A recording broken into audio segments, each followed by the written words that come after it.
من الشیطان الرجیم بسم اللہ الرحمن الرحیم من عمل صالحا من ذکر او انثى وهو مؤمن فلنحيينه حياة طیبہ وَلَنَجْزِيَنَّهُمْ أَجْرَهُمْ بِأَحْسَنِ مَا كَانُوا يَعْمَلُونَ۔ محترم علماء کرام، بزرگوں اور دوستوں، نوجوان ساتھیوں، ماؤں اور بہنوں، پیارے بچوں، مقامی جمعیت اہل حدیث لوہتا کی طرف سے آج بتاریخ 31 جنوری 2024 بعد نماز مغرب یہ پروگرام دھنی پورہ کی لوہتا کی اس مسجد میں رکھا گیا۔ ابھی آپ نے فاضل گرامی شیخ یاسر محبوب سلفی حفظہ اللہ سے ایک عمدہ خطاب سماعت کیا۔ اس کے بعد ہمارے عزیز دوست عبدالحفیظ بھائی کے صاحبزادے جو ابھی بہت کم عمر ہیں، لیکن جس عمر میں بچے فضول چیزوں کا کھیل، فضول چیزوں کے کھیل وغیرہ میں مصروف ہوتے ہیں، یہ ننھا منا بچہ تقریروں کو سنتا ہے اور اس کو اتنی اچھی طریقے سے یاد کر لیتا ہے اور پھر اتنے بڑے مجمع کے سامنے بیان کرتا ہے۔ یہ واقعی اپنے آپ میں قابل تعریف چیز ہے، اور میں امید کرتا ہوں کہ انشاءاللہ یہ بچہ آگے چل کر کے ہماری جماعت کا ایک بہت اچھا خطیب بنے گا انشاءاللہ۔ دعا کیجیے اللہ اس بچے کو نظر بد سے محفوظ رکھے اور اسے اپنے والدین کی آنکھوں کا تارا بنائے اور دین کا سچا خادم بنائے، آمین۔ میرے بھائیوں، اس وقت ملک کے جو حالات ہیں وہ ہم سب کے سامنے ہیں، اور ان حالات میں ظاہر ہے کہ ایک مسلمان کی جو ذہنی کیفیت ہے وہ بہت اچھی نہیں ہے۔ ہم اور آپ بہت ساری چیزیں ایسی دیکھ رہے ہیں جنہیں دیکھ کر کے ہمیں افسوس بھی ہوتا ہے، غصہ بھی آتا ہے، تکلیف بھی ہوتی ہے، مگر ظاہر ہے کہ جو چیز ہمارے اختیار میں نہیں ہے، ہمارے کنٹرول میں نہیں ہے، ہم اس کے متعلق چاہ کر کے بھی کچھ کر نہیں سکتے۔ ان حالات میں آج کی تقریر میں جس موضوع پر کچھ گفتگو کرنا چاہتا ہوں وہ یہ سمجھیں آپ کہ ان حالات سے اس موضوع کا بڑا گہرا تعلق ہے۔ ان حالات میں ہمیں اور آپ کو جس قسم کی اذیت اور تکلیف اور غم سے ہم دوچار ہیں، تو ہمارے اور آپ کے سامنے یہ بہت بڑا سوال ہے کہ اس کیفیت میں، غم کی صورتحال میں، جب ہمارے سامنے کوئی تکلیف دہ صورتحال ہو تو ہمیں کیا کرنا چاہیے؟ بھئی ایسا تو نہیں ہو سکتا کہ زندگی میں تکلیف نہ آئے، غم نہ آئے۔ اللہ نے اس دنیا کا نظام ایسا بنایا ہے کہ دنیا میں خوشی بھی ہے اور غم بھی ہے۔ ایک گھر سے شادی ہو رہی ہے، لوگ ہنس رہے ہیں، مسکرا رہے ہیں، دوسرے گھر سے جنازہ اٹھ رہا ہے۔ یہ دنیا کا ہم نقشہ دیکھتے ہیں۔ اللہ تعالیٰ نے نظام بنایا ہے ایسا، یہاں ہر آدمی اگر کوئی دعویٰ کرتا ہے کہ صاحب میں ہمیشہ خوش رہتا ہوں، جھوٹ بول رہا ہے وہ۔ کبھی نہ کبھی کوئی نہ کوئی موڑ تو آئے گا جب اس کی آنکھوں سے بھی آنسو آئیں گے، اور یہ اللہ کا بنایا ہوا نظام ہے۔ اللہ نے قرآن میں فرمایا لَقَدْ خَلَقْنَا الْإِنسَانَ فِي كَبَدٍ، یقیناً ہم نے انسان کو مشقتوں اور پریشانیوں میں گھرا ہوا پیدا کیا ہے۔ انسان پیدا ہوا ہے مشقتوں میں۔ اللہ تعالیٰ چاہتا انسان کی پیدائش ڈائریکٹ آسمان سے بچہ اترتا، لیکن بچے کی پیدائش بھی مشقت، ماں کس قدر مشقت کے ساتھ اس کو جنم دیتی ہے، اللہ تعالیٰ نے یہ نظام ایسا بنایا ہے۔ پھر بچے کی پرورش میں ماں باپ کتنے پریشان ہوتے ہیں، پھر بچہ جوان ہوا، شادی ہوئی، اب وہ مشقت اٹھا رہا ہے بیوی کے لیے، بچوں کے لیے. پھر بوڑھا ہوا تو اب ایک الگ مشقت، ایک الگ پریشانی ہے. زندگی کا کوئی موڑ ایسا نہیں ہے جب انسان کو اسٹرگل نہ کرنا پڑے، محنت نہ کرنی پڑے اور اس کے زندگی میں سختیاں نہ آئیں. لقد خلقنا الانسان فی کبد، ہم نے انسان کو مشقتوں اور پریشانیوں سے گھرا ہوا پیدا کیا. سورہ نجم میں اللہ نے فرمایا وَأَنَّهُ هُوَ أَضْحَكَ وَأَبْكَى، اللہ ہی ہے جو بندوں کو ہنساتا ہے، اللہ ہی ہے جو بندوں کو رلاتا ہے. بندے ہنستے بھی ہیں، بندے روتے بھی ہیں. اور ہم اور آپ کیوں روتے ہیں بھائی؟ کوئی مر گیا، کوئی حادثہ ہو گیا، کوئی چوٹ لگ گئی، کوئی تکلیف دہ بات ہوگی، ہم تو اس لیے روتے ہیں. مگر ہمارے پیارے نبی کس لیے رویا کرتے تھے؟ ہماری ٹینشن تو ہمارے پریوار کے لیے، ہماری فکر اور ہماری چنتا ہماری روزی روٹی کو لے کر کے. ہمارے پیارے نبی کو کیا چنتا ہوتی تھی، کیا غم ہوتا تھا؟ اللہ نے قرآن میں سورہ کہف میں بیان فرمایا فَلَعَلَّكَ بَاخِعٌ نَفْسَكَ عَلَىٰ آثَارِهِمْ إِن لَّمْ يُؤْمِنُوا بِهَٰذَا الْحَدِيثِ أَسَفًا. اے نبی، آپ کو لوگوں کے ایمان لانے کی اتنی فکر، اتنی چنتا ہے کہ کہیں اس چنتا میں گھل گھل کر کے آپ ختم نہ ہو جائیں، آپ اپنے آپ کو ختم نہ کر دیں، ہلاک نہ کر دیں. نبی کو چنتا ہے لوگوں کے ایمان لانے کی. نبی کو چنتا ہے لوگ جنت میں کیسے چلے جائیں، لوگ جہنم سے کیسے بچ جائیں. معاف کرنا میرے بھائی، آپ اہل حدیث اپنے آپ کو کہتے ہیں، ہم اپنے آپ کو اہل حدیث کہتے ہیں. یہ لفظ جو ہے نا بڑا بولنے میں بڑا آسان ہے، مگر یہ لفظ جب دنیا سے کہتے ہیں کہ ہم اہل حدیث ہیں تو آپ اپنا انٹروڈکشن کراتے، اپنا تعارف کراتے ہیں کہ بہت سارے مسلک ہیں، بہت سارے منہج ہیں، مگر ہم نے وہ طریقہ اپنایا ہے جس طریقے پر نبی نے ہمیں چھوڑا ہے، جس طریقے پر صحابہ چلتے تھے، جس طریقے پر تابعین چلتے تھے. ہم اس منہج، اس راستے پر چلنے والے. تو جو کام نبی کا تھا، جو مشن نبی کا تھا، وہ مشن ہمارا بھی ہونا چاہیے. ہمارے دل میں بھی یہ آگ ہونی چاہیے، یہ تڑپ ہونی چاہیے. کیسے اللہ کے بندوں کو ہدایت کے راستے پہ لگا دے میرے بھائی. ہم یہ دیکھ کر کے بس تماشے کی طرح آنکھیں بند کر کے نہ بیٹھ جائیں کہ آج اللہ کو چھوڑ کے پتھر کے بت کی عبادت ہو رہی ہے. انسان اپنے ہاتھ سے ایک بت بناتا ہے، پھر اس میں جان ڈالتا ہے. کہا جاتا ہے اس میں پران ڈال رہا ہے، جان ڈال رہا ہے. اور بڑے بڑے پڑھے لکھے انٹیلیجنٹ لوگ اس کی واہوائی کرتے ہیں، صاحب بڑا اچھا کام ہو رہا ہے. عقل سے اگر انسان سوچے، کامن سینس سے سوچے کہ یہ کون سا خدا ہے، یہ کون سا رب ہے، یہ کون سا معبود ہے جس کے اندر انسان جان ڈال رہا ہے. میرا رب تو وہ ہے. حضرت ابراہیم علیہ السلام نے کہا تھا نمرود کے دربار میں، کہا تھا کہ میرا رب وہ ہے جو مردے کو زندہ کرتا ہے، زندے کو موت دیتا ہے. نمرود بہت بڑا بادشاہ تھا مگر بیوقوف تھا. وہ حضرت ابراہیم کی بات کو سمجھ نہیں پایا. اس نے کہا اچھا، زندے کو مردہ کرتا ہے، مردے کو زندہ کرتا ہے، یہ کام تو میں بھی کرتا ہوں.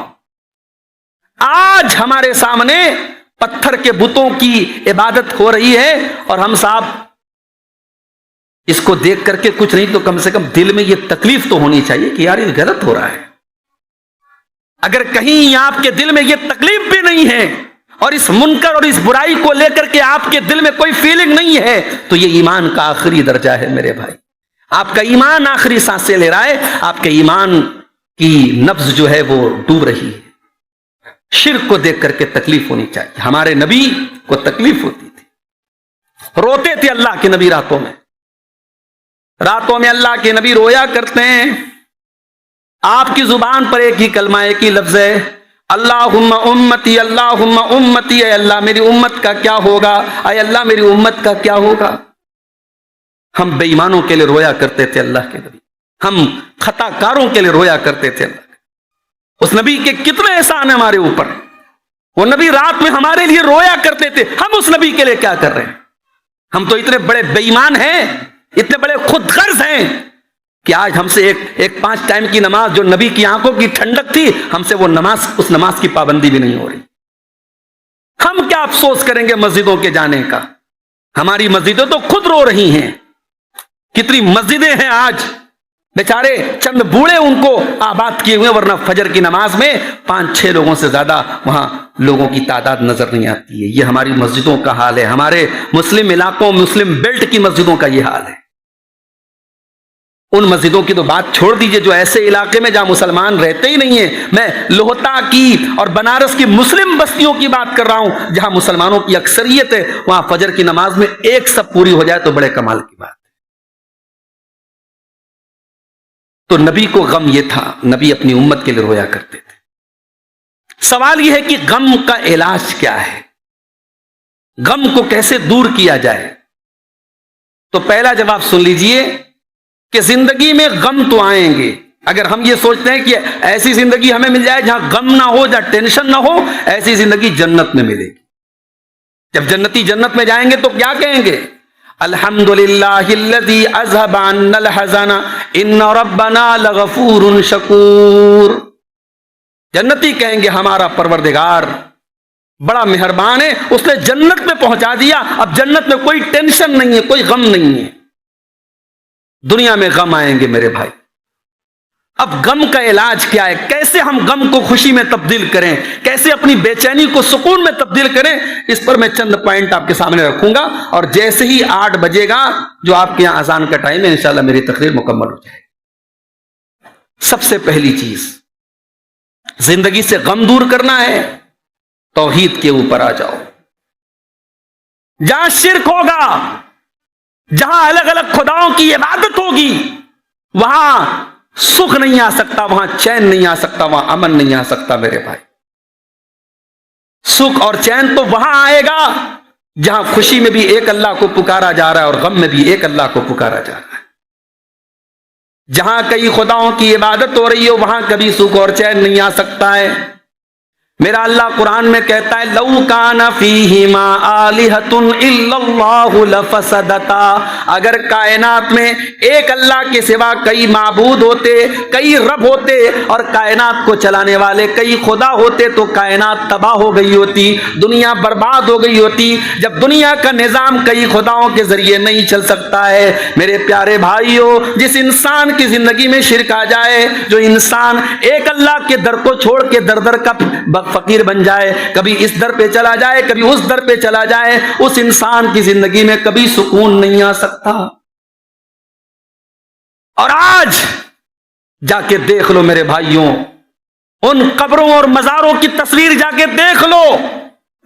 عورتیں کس طریقے سے بال کھول کر کے وہاں اپنے مردوں کے ساتھ جا کر کے عجیب و غریب تماشے دکھا رہی ہیں. یہ ڈپریشن، یہ بے چینی جس کو آج ہم کہتے ہیں صاحب اس کے اوپر جنات سوار ہو گیا اور یہ ہو گیا وہ ہو گیا، یہ تمام چیزیں ان کا بہت گہرا تعلق عقیدے سے. جس گھر میں عقیدہ صحیح ہوگا، جس گھر میں ایک اللہ کی عبادت ہوگی، جس گھر میں کبھی شرک نہیں ہوگا، جنات کی ہمت نہیں، شیطان کی ہمت نہیں کہ اس گھر میں انٹری کر سکے.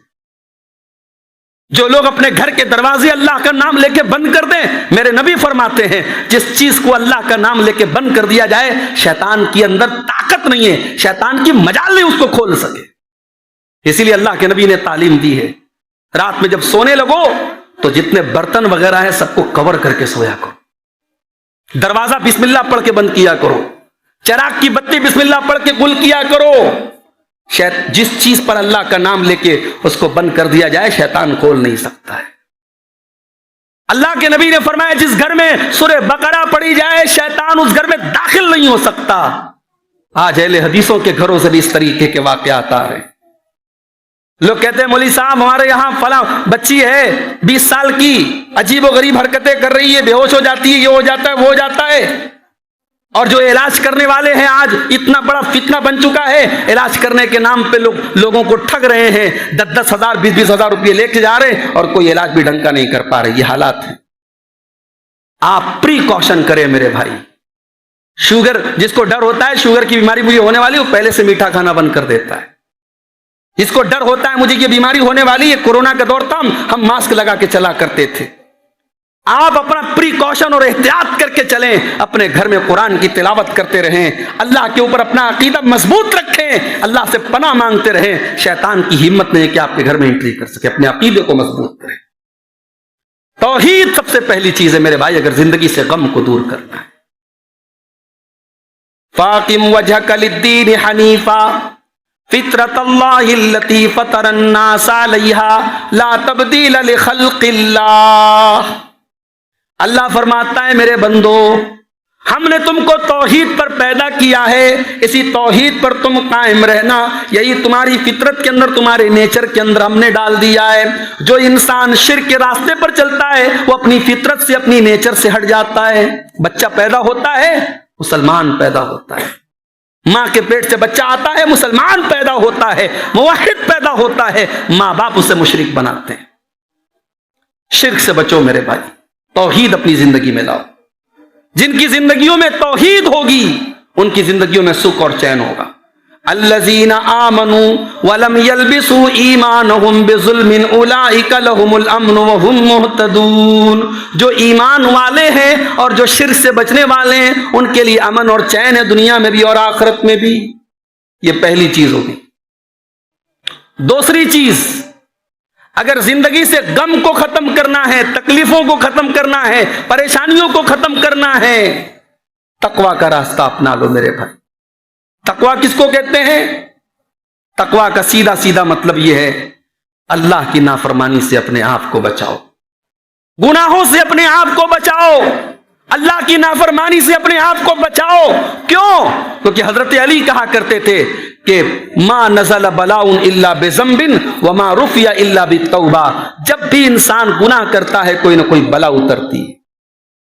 ابھی آپ نے شیخ یاسر محبوب صاحب کی تقریر میں سنا کہ انسان کے اوپر مصیبت آتی ہے، انسان کہتا ہے آزمائش ہے۔ آزمائش ہے کہ نہیں ہے پہلے آپ غور کریں، اپنے دامن میں جھانک کے دیکھیں کہ وہ آزمائش ہے کہ نہیں۔ انسان جب گناہوں کی دنیا میں رہتا ہے میرے بھائی، آج ہمارے نوجوانوں کو دیکھیے آپ، کون سی ایسی برائی ہے جس میں آج ہمارا نوجوان ملوث نہیں ہے؟ جوا کھیلنے میں ہمارا نوجوان آگے ہے، نشہ خوری میں ہمارا نوجوان آگے ہے، بدکاری میں ہمارا نوجوان آگے ہے، فیشن بازی میں ہمارے گھروں کی لڑکیاں آگے ہیں، انسٹاگرام اور سوشل میڈیا پر اپنی تصویریں ڈالنے میں ہماری قوم کی بیٹیاں آج آگے ہیں۔ یہ سارے کام کرنے کے بعد پھر ہم کہتے ہیں صاحب ہمارے اوپر اتنی مصیبتیں کیوں آ رہی ہیں؟ جب بھی انسان کوئی گناہ کرتا ہے کوئی مصیبت اس کے اوپر اترتی ہے، اور جب انسان گناہوں سے اپنے آپ کو بچاتا ہے اللہ مصیبتوں کا رخ پھیر دیتا ہے۔ اللہ نے قرآن میں فرمایا وَمَن يَتَّقِ اللَّهَ يَجْعَل لَّهُ مَخْرَجًا وَيَرْزُقْهُ مِنْ حَيْثُ لَا يَحْتَسِبُ۔ جو انسان اللہ سے ڈرے گا، جو اللہ کا تقوی اختیار کرے گا، اللہ ضرور اس کے لیے کوئی نہ کوئی مصیبتوں سے نکلنے کا راستہ بنائے گا۔ وَمَن يَتَّقِ اللَّهَ يَجْعَل لَّهُ مِنْ أَمْرِهِ يُسْرًا۔ جو اللہ سے ڈرے گا اللہ ضرور اس کے لیے کوئی آسانی کی راہ نکالے گا۔ تقوی کے ذریعے مصیبتوں کے غم اور مصیبتوں کے بادل چھٹ جائیں گے میرے بھائی۔ تیسری چیز، غم دور کرنا ہے، پریشانی کو دور کرنا ہے، توبہ اور استغفار کا راستہ اپناؤ۔ جب بھی کوئی مصیبت آئے سوچو کہ مجھ سے کون سی غلطی ہوئی اور اپنی اس غلطی کو سدھارو اور اللہ سے توبہ اور استغفار کر دو۔ اور یہ نسخہ دنیا کے پہلے رسول نے بتایا تھا اپنی قوم۔ کوئی بتا سکتا ہے پہلے رسول کون تھے؟ پہلے رسول کون تھے؟ ہیں؟ نہیں معلوم؟ بچوں پتا ہے پہلے رسول کون تھے؟ پہلے نبی کون تھے؟ نہیں پتا؟ پہلے نبی حضرت آدم علیہ السلام تھے، لیکن پہلے رسول حضرت نوح علیہ السلام تھے۔ حضرت آدم کے بعد حضرت نوح علیہ السلام آئے۔ حضرت آدم علیہ السلام رسول نہیں تھے، نبی تھے۔ حضرت نوح علیہ السلام باقاعدہ ان کی ایک شریعت تھی، وہ ایک شریعت لے کر کے آئے، اس لیے وہ اللہ کے پہلے رسول تھے۔ 950 سال تک حضرت نوح علیہ السلام نے اپنی قوم کو تبلیغ کی تھی۔ آج بڑا مسئلہ، ہمارے ابراہیم بھائی بیٹھے ہوئے ہیں سجوئی کے، ایک دن ہمارے پاس آئے، کہنے لگے شیخ صاحب اب بڑی دلچسپی لوگوں کی بہت کم ہو گئی ہے، تقریروں میں جلسوں میں پروگرام ہوتے ہیں لوگ بہت کم آتے ہیں، مجھے بڑا اپنے اس بھائی کے جذبے پر خوشی بھی ہوئی کہ چلو ان کو یہ فکر ہے. آج تو یہ حالت ہے، لوہتا میں پروگرام ہو رہا ہے، رحیم پورہ میں اور دھنی پورہ میں پروگرام ہو رہا ہے، اور بغل کے لوگ، علاول کے لوگ اور قریب کے لوگ جو آ سکتے ہیں اور پروگراموں میں آیا کرتے تھے، اب دلچسپی کم ہو گئی، صاحب نہیں آ رہے. بعض لوگ کہتے ہیں صاحب ہم تو موبائل پہ سن لیں گے. معاف کرنا میرے بھائی، موبائل پہ سن کر کے آپ کو اس مجلس کی برکت نہیں ملے گی. پہلے کے جب یہ سواریوں کا انتظام نہیں ہوتا تھا اور پریشانیاں ہوتی تھی، راستے خراب تھے، بجڈیا میں پروگرام ہوتا تھا، علی پورہ میں پروگرام ہوتا تھا، لوہتا کے کتنے بزرگوں کو میں دیکھتا تھا کہ وہ ہر پروگرام میں پہنچتے تھے. جذبہ تھا صاحب، ان کا ایک جذبہ تھا کہ ہم پروگرام میں جائیں گے، اسی بہانے ہم جماعت کے علماء سے ملاقات کر لیں گے، جماعت کے بڑے بڑے لوگوں سے ملاقات. اب وہ ساری چیزیں ختم ہو رہی ہیں، اب لوگ جلسوں میں نہیں آتے ہیں، شوق اور جذبہ کم ہو رہا ہے میرے پیارے ساتھی. مگر یاد رکھو، یہ چھوٹے موٹے پروگرام آج اگر 100 لوگ آ رہے، وہ وقت بھی آئے گا 100 لوگ بھی نہیں آئیں گے، 10 لوگ آئیں گے. مگر یہ کوششیں جاری رہنی چاہیے، یہ پروگرام ہوتے رہنے چاہیے. جو آ رہے ہیں ان کی خوش قسمتی ہے، جو نہیں آ رہے ان کی بد نصیبی ہے. نوح علیہ السلام 950 سال تک اپنی قوم کو تبلیغ کرتے ہیں، اور قرآن کہتا ہے وَمَا آمَنَ مَعَهُ إِلَّا قَلِيلٌ. نوح علیہ السلام کے اوپر ایمان لانے والے مٹھی بھر لوگ تھے.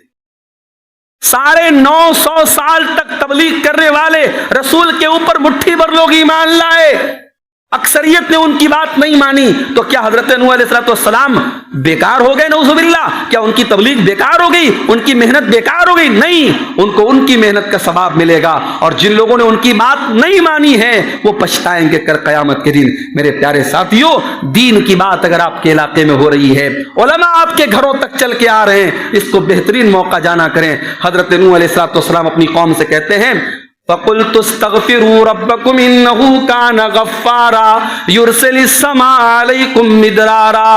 حضرت نوح علیہ السلام اپنی قوم سے کہتے ہیں اے میری قوم کے لوگوں، تم اللہ سے استغفار کیا کرو، اللہ بہت بخشنے والا ہے، وہ تمہیں معاف کر دے گا. يُرْسِلِ السَّمَاءَ عَلَيْكُمْ مِدْرَارًا، وہ آسمان سے موسلادھار بارش نازل فرمائے گا. ابھی ہمارے یہاں بارش کا موسم نہیں ہے، تو ہمیں بارش کی اہمیت اس وقت تو نہیں معلوم ہے. کشمیر میں اس موسم میں جنوری میں اور دسمبر میں کشمیر میں برف باری ہوتی ہے. ابھی کشمیر کے ایک مولانا صاحب آئے تھے ہمارے یہاں، بتا رہے تھے مولانا اس بار نہ بارش ہو رہی ہے نہ برف کہیں پورے کشمیر میں، کہیں برف ہے، لوگ پریشان ہیں، استسقاء کی نماز ہو رہی ہے، دعائیں ہو رہی ہیں، مگر برف کا نام و نشان نہیں. بارش کا قطرہ زمین پر تب گرتا ہے جب انسان اللہ سے توبہ اور استغفار کرتا ہے.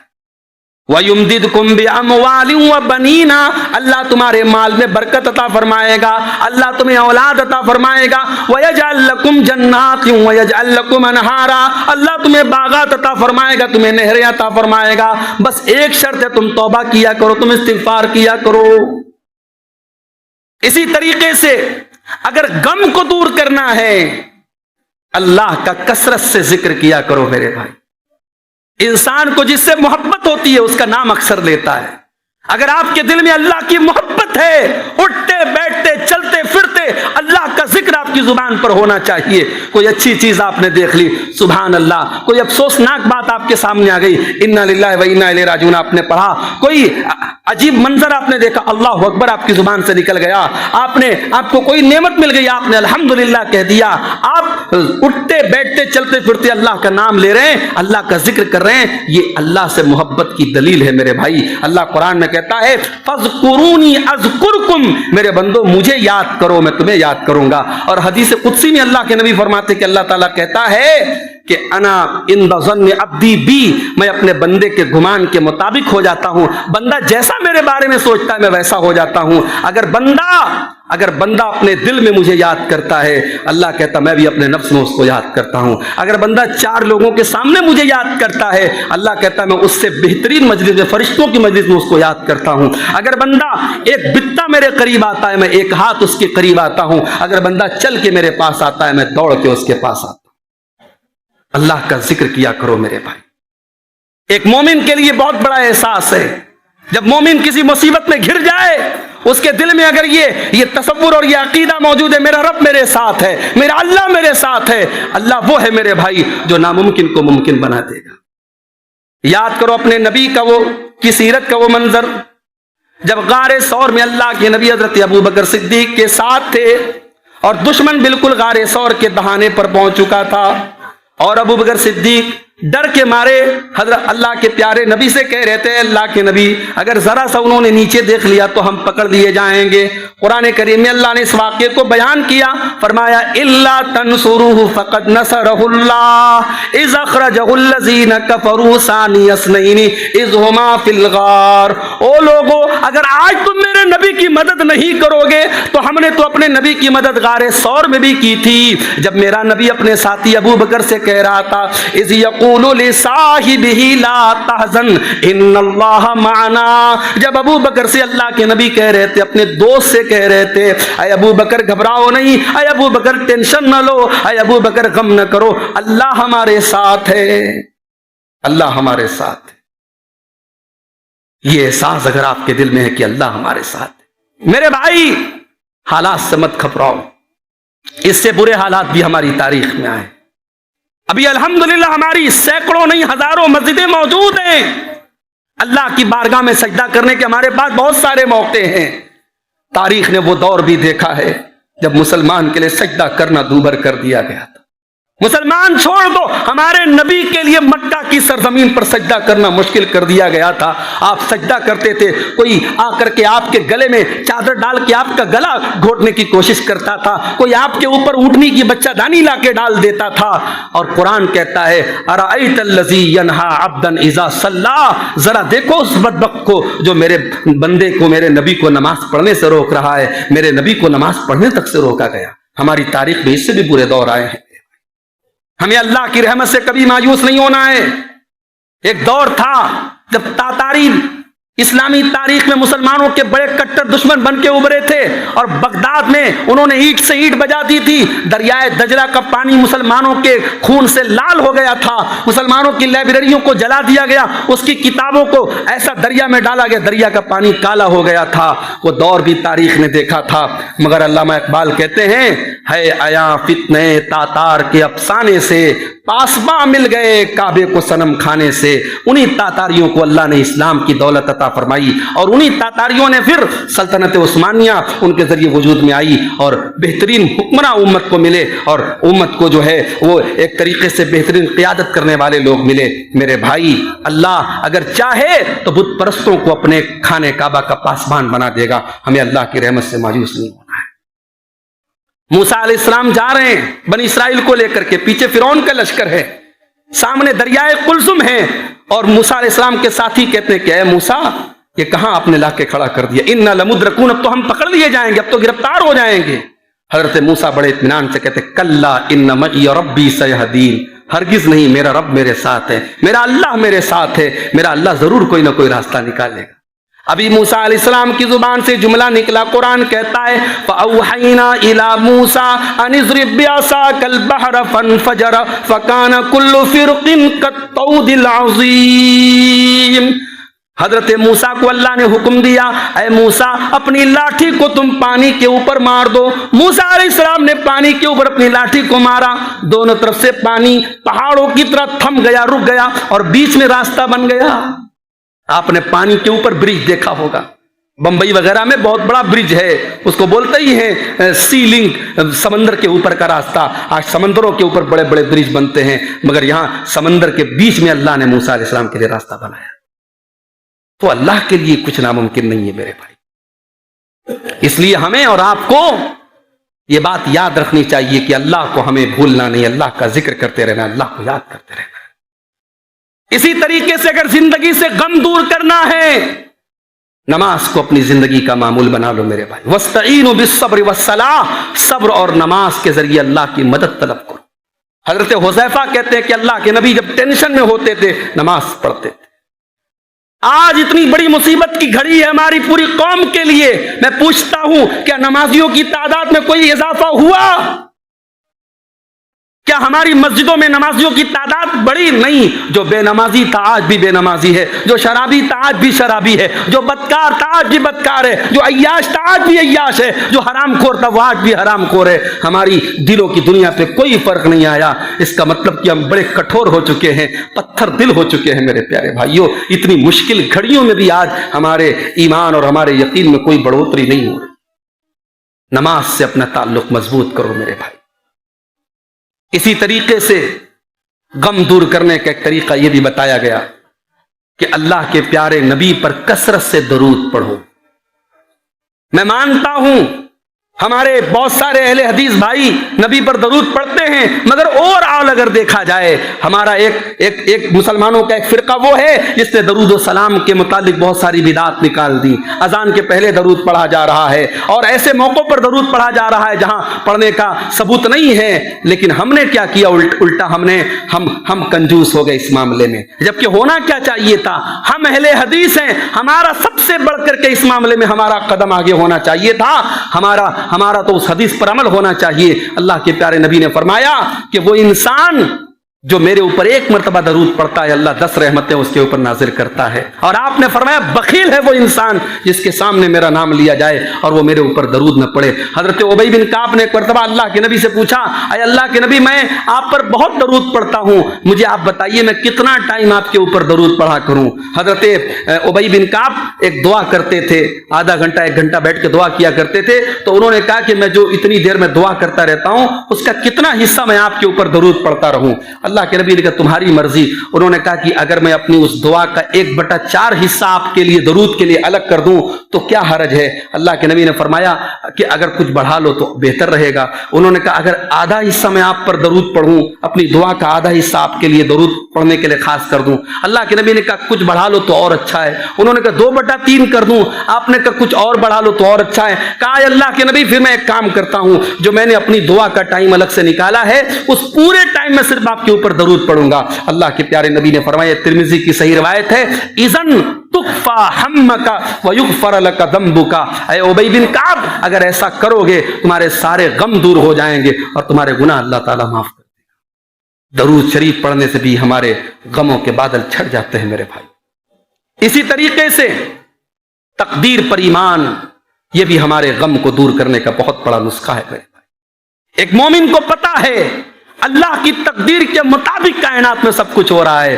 کائنات میں پتا بھی اللہ کی مشیت کے بغیر، اللہ کی تقدیر کے باہر نہیں ہل سکتا ہے. اگر زندگی میں غم آ رہے ہیں، پریشانیاں آ رہی، ہماری تقدیر میں جتنا لکھا ہے اتنا آئے گا، اس کو کوئی نہیں روک سکتا ہے. یہ عقیدہ ہمیں طاقت دیتا ہے میرے بھائی. اللہ کے پیارے نبی صلی اللہ علیہ وسلم حضرت عبداللہ ابن عباس کو، جو 10 یا 12 سال کی عمر کے آپ کے چچا کے بیٹے ہیں، سواری کے اوپر آپ کے پیچھے بیٹھے ہیں، اللہ کے نبی ان سے کہتے ہیں اے عبداللہ ابن عباس، اے میرے بچے، وَعْلَمْ أَنَّ الْأُمَّةَ لَوِ اجْتَمَعُوا، اے میرے بچے اگر ساری دنیا مل کر کے تجھے کوئی فائدہ پہنچانا چاہے، لَا يَنْفَعُوكَ إِلَّا بِشَيْءٍ قَدْ كَتَبَهُ اللَّهُ لَكَ، اتنا ہی فائدہ تجھے پہنچا سکتی ہے جتنا اللہ نے تیری تقدیر میں لکھ دیا ہے. اور ساری دنیا مل کر کے تیرا کچھ بگاڑنا چاہے نہیں بگاڑ سکتی سوائے اتنا جتنا اللہ نے تیری تقدیر میں لکھ دیا. یہ تقدیر پر ایمان اگر انسان صحیح طریقے سے رکھے میرے بھائی، کوئی کسی سے حسد نہ کرے، کوئی کسی سے جلن نہ رکھے، کوئی کسی کی دولت دیکھ کر کے پریشان نہ ہو. جس کے مقدر میں جتنا ہے، جس کی تقدیر میں جتنا ہے،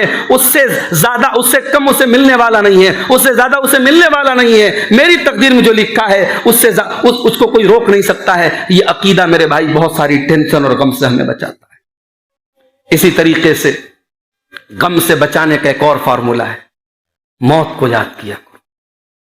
موت کے اندر دو چیزوں کی خاصیت ہے، بڑے غور سے سنیے گا. اللہ کے نبی فرماتے ہیں موت کے اندر 2 خاصیت ہے. لم یذکرہ احد فی ضیق الا وسعہ علیہ. جب کوئی بہت پریشان ہوتا ہے اور موت کو یاد کرتا ہے تو سکون مل جاتا ہے. مان لو ایک انسان ہے بہت بیمار ہے، پیسے نہیں ہے علاج کے، بچے بھی کمزور ہیں، اولاد بھی کمزور ہے، پریشان ہے. اب وہ اس بیماری میں، اس تکلیف میں، اس غربت میں بیچارہ کچھ نہیں کر سکتا. جب وہ اپنی موت کے بارے میں سوچتا ہے تو اس کو ایک قسم کا سکون ملتا ہے کہ یار چلو ٹھیک ہے، بہت غم ہے، بہت تکلیف ہے، ایک دن مرنا ہے نا، مر جائیں گے، یہ سارے غم دور ہو جائیں گے. اور ویسے بھی جب مومن مرتا ہے نا تو مومن کی جب روح نکلتی ہے بڑے آرام سے نکلتی ہے. مومن کی روح اللہ کے نبی فرماتے ہیں فرشتہ ایسے نکالتا ہے جیسے آٹے پر سے بال نکالا جاتا ہے، بڑے آرام سے اس کی روح نکلتی ہے۔ اور مومن کی جب روح نکلتی ہے تو مومن دنیا کی تکلیفوں اور ٹینشن سے راحت پا جاتا ہے۔ اللہ کے نبی کے سامنے ایک جنازہ گزرا، آپ نے فرمایا جو جنازہ گزرا ہے یا تو یہ راحت پا گیا، یہ راحت دے گیا، یا تو چین مل گیا اس کو یا لوگوں کو چین مل گیا۔ صحابہ نے کہا اللہ کے نبی ہم سمجھے نہیں آپ کہنا کیا چاہتے ہیں۔ آپ نے فرمایا العبد المومن یستریح من نصب الدنیا، مومن جب مرتا ہے دنیا کی تکلیف سے، دنیا کی ٹینشن سے، دنیا کے بھائی جب تک انسان زندہ ہے کچھ نہ کچھ جھنجٹ، کچھ نہ کچھ جھمیلا لگا ہے اس کی زندگی میں، مر گیا تو سارے ٹینشن سے، سارے جھمیلوں سے آزاد ہو گیا۔ اور جب فاسق و فاجر مرتا ہے، جب گنہگار مرتا ہے، جب بدکار مرتا ہے، اللہ کے نبی فرماتے ہیں یستریح منہ العباد والبلاد والشجر والدواب، اس کے مرنے پر پیڑ پودے بھی خوشی ظاہر کرتے ہیں، اللہ کے بندے بھی خوشی ظاہر کرتے ہیں کہ چلو اس کا قصہ تمام ہوا، دنیا کو چین ملا۔ تو ایسی موت ہونی چاہیے میرے بھائی، موت کو یاد کیا کرو۔ اللہ کے نبی فرماتے ہیں پریشانی میں موت کو یاد کرو گے تو سکون ملے گا، اور بہت جب دولت مل رہی ہے، بہت عزت مل رہی ہے، بہت شہرت مل رہی ہے، اور ایسے ٹائم جب موت کو یاد کرو گے تب اپنی اوقات سمجھ میں آئے گی کہ یار آج بہت ماننے والے لوگ ہیں، آج گھر سے نکلتا ہوں بہت سلام کرنے والے لوگ ہیں، آج بڑی قدر کرنے والے لوگ ہیں، مر جاؤں گا قبر میں اکیلے رہوں گا، منکر نکیر کا جواب اکیلے مجھے دینا ہے، قبر کی سختیوں کو اکیلے مجھے جھیلنا ہے۔ جب موت کو یاد کرو گے اپنی اوقات یاد رہے گی، اپنی حیثیت یاد رہے گی۔ موت کو یاد کیا کرو میرے بھائی، اور جب موت کو یاد کیا کرو تو ایک اور نقطہ آپ کو بتاتا ہوں، جب موت کو یاد کیا کرو تو اللہ کے پیارے نبی کی وفات کا لمحہ بھی یاد کیا کرو۔ اور یہ میں نہیں کہہ رہا ہوں، یہ اللہ کے نبی خود کہہ رہے ہیں کہ جب تمہارے اوپر کوئی مصیبت آئے میری امت کے لوگوں تو کان کھول کر کے سن لو، فَلْيَتَعَذَّبْ مُصِیبَتِی، تو اپنے دل کو تسلی دے لینا کہ میرے اوپر بہت بڑی مصیبت آئی ہے مگر نبی کے جانے سے بڑی مصیبت تو نہیں آئی ہے۔ ایک دور وہ بھی آیا تھا ہماری تاریخ میں جب 12 ربیع الاول کی تاریخ تھی، ربیع الاول کا مہینہ تھا، اور صحابہ کرام کو روتا ہوا بلکتا ہوا چھوڑ کر کے اللہ کے نبی دنیا سے گئے تھے۔ آپ کی وفات کا لمحہ جب یاد کرو گے میرے بھائی تو اپنے غم ہلکے لگنے لگیں گے، اپنی تکلیفیں ہلکی لگنے لگیں گی۔ اللہ کے نبی فرماتے ہیں کہ اس سے بڑی میری امت کے لیے کوئی مصیبت، میری وفات سے، میری موت سے بڑی کوئی مصیبت نہیں رہی ہوگی۔ غم دور کرنا ہے تو ایک اور چیز ہے میرے بھائی، آپ اگر شادی شدہ نہیں ہیں تو نکاح کر لیں، شادی کر لیں۔ نکاح اور شادی کے اندر بھی اللہ تعالیٰ نے بڑی خوبی رکھی ہے، اور تجربہ میں نے دیکھا ہے سماج میں، جو ہم لوگ یہ لوگ بولتے ہیں نا شادی کر دو تو ذمہ داری آ جائے، یہ صرف محاورہ نہیں ہے، حقیقت ہے۔ بڑے لوگوں کو میں نے دیکھا جو بائک چلاتے تھے 100 کی اور 110 کی اسپیڈ میں چلاتے تھے، اور محلے والے ڈرتے تھے کہ یہ کون بیوقوف آ گیا، کب کس کو بھڑا دے گا، کب کس کو لڑا دے گا۔ شادی ہو گئی، بیوی بغل میں بیٹھ گئی، اب ساری اسپیڈ کنٹرول میں ہو گئی، بچے ہو گئے اور کنٹرول میں آ گئے۔ شادی آپ کو کنٹرول کرتی ہے، ذمہ داری کا بوجھ آپ کے اوپر لاتی ہے، اور میرا رب قرآن میں کہتا ہے وَمِنْ آیَاتِهِ أَنْ خَلَقَ لَكُم مِّنْ أَنفُسِكُمْ أَزْوَاجًا لِتَسْكُنُوا إِلَيْهَا، ہم نے تمہاری بیوی کو پیدا کیا، تمہارے جوڑے بنائے تاکہ تم ان سے سکون حاصل کرو۔ اور میری مائیں بہنیں بیٹھی ہیں، ایک بڑی توجہ والی بات آپ سے کہنا چاہتا ہوں، جب شادی کا مقصد سکون حاصل کرنا ہے تو بیوی کو ہمیشہ اپنے آپ کو ایسا رکھنا چاہیے کہ شوہر کو اس کے ذریعے سکون ملے۔ ہمارے یہاں شادی کے پہلے بڑی سجتی ہیں، بڑی سنورتی ہیں، بڑا میک اپ ہوتا ہے، بڑی خوشبوئیں لگتی ہیں، اور شادی کے بعد صاحب وہ سارے اب کس کے لیے سجیں گے، اب تو بند گئے، اب شوہر بیچارہ جائے گا کہاں، یہ نہ سمجھا جائے۔ یہ فتنوں کا دور ہے، یہ بے حیائی کا دور ہے۔ اس فتنے کے دور میں اگر عورتیں چاہتی ہیں کہ ان کے شوہروں کی نگاہیں کنٹرول میں رہے، ان کے شوہر کنٹرول میں رہیں، اپنے آپ کو مینٹین کر کے رکھیں، اور اسی بات کو اللہ کے نبی نے فرمایا التی تسرہ اذا نظر، بہترین عورت وہ ہے جب شوہر دیکھے تو خوش ہو جائے۔ وہ شادی شدہ عورتیں جو شام ہوتے ہی اپنے آپ کو سنوارتی ہیں، سجاتی ہیں، خوشبو لگاتی ہیں، اچھے کپڑے پہنتی ہیں، تجربہ بتاتا ہے، ایکسپیرینس بتاتا ہے، ان گھروں کی شادی شدہ زندگی بہت اچھی چلتی ہے۔ اور جہاں عورتوں کو خالی اس سے مطلب رہتا ہے گھر کا کام کرنا ہے، روٹی پکانا ہے، گھر کا کام دیکھنا ہے، شوہر آتا ہے تو ایسی حیت بنی ہوتی ہے، کیفیت بنی ہوتی ہے کہ بالکل جو ہے شوہر کو اس کے اندر کوئی انٹرسٹ نظر نہ آئے، کوئی اس کے اندر اٹریکشن نظر نہ آئے۔ ایسا نہیں ہونا چاہیے۔ میرے پیارے ساتھیوں، اللہ کے نبی نے شوہر اور بیوی کے رشتے کو سکون کہا ہے، نکاح کے ذریعے بھی زندگی میں سکون آئے گا۔ اور آخری چیز یہ ہے میرے بھائی، غم دور کرنا ہے تو اس مالک سے لو لگاؤ، جو مالک ہماری زندگیوں کا مالک ہے، ہمارے دلوں کا کنٹرول جس کے ہاتھ میں ہے، اس مالک سے لو لگاؤ، اس سے دعائیں کیا کرو، اس اللہ سے دعائیں کیا کرو، وہ آپ کی زندگیوں کو خوشی سے بھر دے گا۔ اور ایک دو دعائیں میں آپ کو سکھا دیتا ہوں، اللہ کے نبی غم میں پڑھا کرتے تھے، لا الہ الا اللہ رب العرش العظیم، لا الہ الا اللہ رب العرش الکریم۔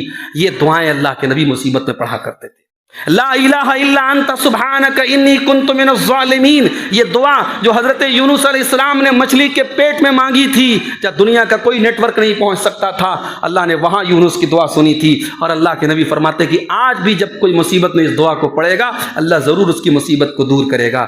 اسی طریقے سے اللہ کے نبی ایک دعا کرتے تھے، اللہم انی اعوذ بک من الہم والحزن والعجز والکسل والجبن والبخل وضلع الدین وغلبۃ الرجال۔ اے اللہ میں تیری پناہ چاہتا ہوں رنج سے، غم سے، عاجزی سے، کاہلی سے، بزدلی سے، اور بخیلی سے، اور قرض کے بوجھ سے، اور لوگ میرے اوپر حاوی ہو جائیں، ان تمام چیزوں سے میں تیری پناہ چاہتا ہوں۔ ابھی راستے میں ہم لوگ آ رہے تھے تو ہمارے بھائی عبدالحفیظ صاحب نے کہا کہ اس موضوع پر بھی کبھی ایک تقریر ہونی چاہیے کہ اللہ کے پیارے نبی کن کن چیزوں سے پناہ مانگتے تھے۔ انشاءاللہ کبھی موقع ملا لوتا ہی میں یا کہیں بھی تو ایک یہ بڑا پیارا موضوع ہے کہ جن چیزوں سے اللہ کے نبی پناہ مانگا کرتے تھے وہ چیزیں کیا ہیں، ان چیزوں پر ہم ایک روشنی ڈالیں کہ کیا وہ کتنی خطرناک چیزیں ہیں جن سے اللہ کے نبی پناہ مانگا کرتے تھے۔ غم سے اللہ کے نبی پناہ مانگا کرتے تھے۔ میرے پیارے ساتھیوں، ان دعاؤں کو آپ یاد رکھیں، اور آخر میں یہ یاد رکھیں، زندگی میں شاعر کہتا ہے کسی کو مکمل جہاں نہیں ملتا، کسی کو مکمل جہاں نہیں ملتا، کہیں زمین کہیں آسمان نہیں ملتا۔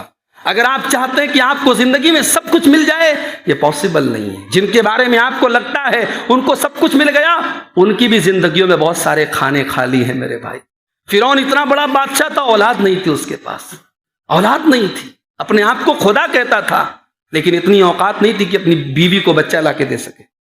تو دنیا میں سب کو سب کچھ مل جائے، یہ پاسبل نہیں ہے۔ اگر آپ کو یہ لگتا ہے کہ آپ کو وہ نہیں ملا، وہ نہیں ملا، تو جاؤ کبھی ہاسپٹلوں کا جائزہ جا کے آپ کے بنارس میں بہت بڑا بنارس ہندو یونیورسٹی کا ہاسپٹل ہے، بی ایچ یو کا ہاسپٹل ہے، ٹراما سینٹر، آپ جا کے دیکھو میرے بھائی، ان کٹے پھٹے لوگوں کو دیکھو، ان ٹوٹی پھوٹی ہڈیوں والوں کے دیکھو، ان کینسر کے ہاسپٹل میں کینسر کے مریضوں کو دیکھو، آپ کو لگے گا یار آپ کی زندگی بہت اچھی ہے، اللہ نے بہت کچھ ایسا دیا ہے جو دوسروں کے پاس نہیں ہے۔ میں کہتا ہوں ایک انسان بہت مرغن غذائیں نہیں کھاتا، بہت بہترین کھانا نہیں کھاتا، اگر اپنے بچوں کے ساتھ سوکھا روکھا کھاتا ہے، لیکن اپنے اس کے سر کے اوپر مکان ہے، چھت ہے، اور اپنے بچوں کے ساتھ چین سے 2 ٹائم کی روٹی کھا رہا ہے، اللہ کا شکر ادا کرے۔ کتنے لوگ ہیں ان کے پاس سر چھپانے کو چھت نہیں ہے، ان کے بچے سردیوں میں فٹ پاتھوں پہ سوتے ہیں، ان کی عورتوں کی عزت محفوظ نہیں ہے، رات میں 2 بجے ان کی عورتیں سڑکوں اور چوراہوں پر لیٹتی ہیں۔ اگر آپ کے گھر کی عورتوں کی عزت محفوظ ہے، اور آپ کے سر پہ چھت ہے، اور آپ کو کھانے کو کھانا مل رہا ہے، اور آپ کے بچے اور آپ بیماریوں سے محفوظ ہیں، میرے بھائی بہت بڑی نعمت ہے آپ کے پاس۔ اسی لیے اللہ کے نبی فرماتے ہیں 3 نعمتیں جس کو مل جائیں، من اصبح منکم آمنا فی سربہ معافا فی جسدہ عندہ قوت یومہ، 3 نعمتیں جس کو مل جائیں، اپنے گھر میں چین سے ہو، بدن میں کوئی بڑی بیماری نہ ہو، اور اس کے پاس 1 دن کا کھانا ہو۔ آج تو یہاں آدمی 10 سال آگے کی پلاننگ کرتا ہے، سوچتا ہے اتنا پیسہ کما کے جاؤں کہ آنے والی نسلیں بھی بیٹھ کے کھائیں۔ ارے کیوں آنے والی نسلوں کی فکر کرتے ہو؟ میں نے ایسے بھی لوگوں کو دیکھا ہے بچوں کے لیے پراپرٹی بنا رہے ہیں، خود ڈھنگ کا کھانا نہیں کھا رہے۔ کس کے لیے پراپرٹی بنا رہے ہو؟ کس کے لیے زمین جائیداد بنا رہے ہو؟ یہ بیوقوفی کی بات ہے، یہ نادانی کی بات ہے کہ اپنے آج کو چھوڑ کر کے آنے والے کل کے لیے ہم جو ہے محنت کریں اور آج کو بھول جائیں۔ آج اللہ آپ کو جو نواز رہا ہے میرے بھائی، اس نعمت کا فائدہ اٹھاؤ، اچھا کھاؤ، اچھا پہنو، اچھے مکان میں زندگی گزارو۔ مستقبل کا مالک اللہ ہے، مستقبل کا مالک اللہ ہے۔ اللہ کے نبی فرماتے 3 چیزیں ہیں، امن کے ساتھ گھر میں ہے، بدن میں کوئی بیماری نہیں ہے، اور 1 دن کا کھانا ہے، فَكَأَنَّمَا حِيزَتْ لَهُ الدُّنْيَا بِحَذَافِيرِهَا، سمجھو دنیا کی ساری نعمتیں اس کو مل گئیں۔ اسی لیے اللہ کے نبی کہتے ہیں ہمیشہ اپنے سے نیچے کے لوگوں کو دیکھو، اپنے سے اوپر کے لوگوں کو مت دیکھو، اپنے سے نیچے کے لوگوں کو دیکھو۔ جب نیچے کے لوگوں کو دیکھو گے تو لا تزدروا نعمت اللہ علیکم، تمہیں اللہ کی نعمتوں کی قدر معلوم ہوگی۔ شیخ سعدی کا بڑا مشہور واقعہ ہے، مسجد میں نماز پڑھنے گئے اور جوتا اتار کے گئے، اندر نماز پڑھ کے باہر نکلے، جوتا غائب۔ کہنے لگے یا اللہ، یہ ہے تیری عبادت کا صلہ، تیرے گھر میں نماز پڑھنے آیا، میرا جوتا غائب ہے۔ میں کوئی گھر خراب غلط کام کرنے آیا ہوتا تو الگ بات، میں نماز پڑھنے آیا ہوں اور میرے ایک پیر کا جوتا غائب ہو گیا۔ اچانک شیخ سعدی کی نظر ایک انسان پر پڑی مسجد کے دروازے پر، جس کی ایک ٹانگ ٹوٹی تھی، وہ بیچارہ لنگڑا تھا، بیساکھی کے سہارے چلتا تھا۔ شیخ سعدی نے فوراً رجوع کیا، کہا کہ نہیں ہے اللہ، میرا ایک جوتا گیا ہے، جوتے بہت آ سکتے ہیں زندگی میں، یہ انسان تو ایک پیر سے محروم ہے اللہ، کم سے کم میرے دونوں پیر تو سلامت ہیں۔ یہ شکر کا جذبہ ہوتا ہے میرے بھائی۔ بہت ساری نعمتیں اللہ نے ہمیں ایسی دی ہیں جو دوسروں کے پاس نہیں ہیں، اس لیے اللہ کی جو نعمتیں ہیں ان کی قدر کرو۔ لالچ کا گھڑا کبھی نہیں بھر سکتا۔ اللہ کے نبی فرماتے لو کان لابن آدم وادیان من ذهب لابتغى ثالثا، آدم کے بیٹے کے پاس سونے کے 2 پہاڑ آ جائیں تب بھی کہے گا تیسرا کہیں سے مل جائے تو بڑا اچھا ہو جائے۔ ولا يملأ جوف ابن آدم الا التراب، اور آدم کے بیٹے کے منہ کو اگر کوئی چیز بند کر سکتی ہے تو قبر کی مٹی۔ جس دن آدمی مرتا ہے اس دن اسٹاپ ہو جاتا ہے۔ جب تک زندہ رہتا ہے نا، یہ خرید لوں، وہ خرید لوں، یہ کر لوں، وہ کر لوں، اس کی پلاننگ چلتی رہتی ہے۔ اس لیے میرے بھائی قناعت پیدا کرو، اللہ تعالیٰ جتنا دیا ہے بہتر کی کوشش کرو، بہتر کے لیے محنت کرو، اپنی زندگی کو اور اچھا بنانے کے لیے جتنی محنت کر سکتے ہو کرو، مگر لالچ مت کرو، کیونکہ لالچ کبھی پورا ہونے والا نہیں ہے۔ قناعت اپنے اندر پیدا کرو، اس سے بھی ہمارے غم دور ہو جائیں گے اور ہمیں خوشی محسوس ہوگی انشاءاللہ۔ تو یہ خوشی اور خوشی حاصل کرنے اور غم کو دور کرنے کے تعلق سے چند باتیں آپ کے سامنے بیان کی گئیں۔ اللہ سے دعا ہے رب العالمین ان چیزوں پر ہم سب کو عمل کرنے کی توفیق عطا فرمائے۔ ملک کے جو موجودہ حالات ہیں اللہ تعالیٰ ان کو درست فرما دے۔ اللہ ہماری مسجدوں کی، ہمارے جان و مال کی، ہمارے عزت و آبرو کی حفاظت فرمائے۔ اللہ ظالموں کے ظلم سے، شریروں کے شر سے ہم سب کو محفوظ رکھے، اور ملک کی وہ طاقتیں جو ملک میں امن اور چین کو ختم کرنا چاہتی ہیں اور خاص طور سے ہمارے عزت و آبرو کے پیچھے پڑی ہیں، اللہ اللہ کل شیء قدیر ہے، اللہ خیر الماکرین ہے، اللہ کی تدبیر سب پر حاوی ہے۔ اے اللہ تو اپنی تدبیر کے ذریعے ان مکاروں کے ہر چال کو تو ناکام کر دے۔ اے اللہ مسجدیں تیری ہیں، عبادت گاہیں تیری ہیں، اللہ ہمارے اندر اتنی طاقت نہیں کہ ہم ان کی حفاظت کر سکیں۔ ہمارے بس میں جو تھا، ہمارے اختیار میں تھا، وہ ہم نے کل بھی کیا تھا اور آئندہ بھی کریں گے۔ اے اللہ باقی تو اپنے گھر کا محافظ خود ہے۔ اے اللہ تو اپنی مسجدوں کی اور اپنی عبادت گاہوں کی حفاظت کا ایسا انتظام کر دے کہ ان کے ساتھ غلط ارادہ کرنے والی تمام کوششیں ناکام ہو جائیں۔